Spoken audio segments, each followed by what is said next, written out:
ખેડોઈ ગામની અંદર ઘણા વર્ષોથી યુવાનો દ્વારા જે આપણા સુરાપુરા છે ધર્મ માટે, બહેનો માટે અને ગાયો માટે પોતાના એમને પ્રાણની આહુતિ આપી છે, લીલા માથા આપ્યા છે. તો છેલ્લા 2-3 વર્ષથી ખૂબ ધામધૂમપૂર્વક સમગ્ર ગામના રાજપૂત સમાજના ભાઈઓ અને બહેનો ભેગા મળી અને એક વાજતે ગાજતે દરેક સુરાપુરા દાદાની દેરી ઉપર ધજા ચડાવવામાં આવે છે, સિંદૂર ચડાવવામાં આવે છે અને તેમજ દાદાને પ્રસાદ ધરાવવામાં આવે છે અને સાંજે મહાઆરતી કરવામાં આવે છે અને સમગ્ર ગામ સાથે મળી અને મહાપ્રસાદ લે છે. આ ખૂબ જ અમારા માટે જે અમારી પરંપરા છે, જે અમારા વડવાઓના પાડ્યા છે, એના પ્રત્યે અમારે એક ઋણ અદા કરવાનો એક જે કાળી ચૌદસ કહીએ એ અમારા વડવાઓના વખતથી ચાલ્યો આવતો તહેવાર છે. એટલે અમે આ તહેવાર આજે અમારી રાજપૂતની સંસ્કૃતિ છે એ જાળવવાનો પ્રયત્ન કરી છીએ અને દર વર્ષે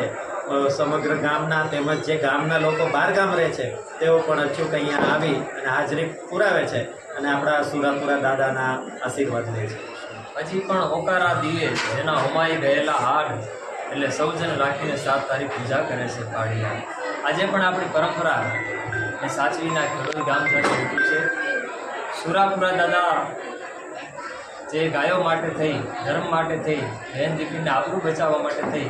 અને જેમણે લીલા માથાના બલિદાન દઈ દીધા, એમને આજે વંદન કરવાનો અવસર અને સમગ્ર ખેડૂત ગામ ક્ષત્રિય સમાજ દ્વારા દર વર્ષની જેમ આ વર્ષે પણ ભવ્ય ત્યાં કને સવારથી લઈ અને દાદાની પૂજા આરતી અને ત્યારબાદ ક્ષત્રિય સમાજનું સ્નેહ મિલન સુંદર રીતે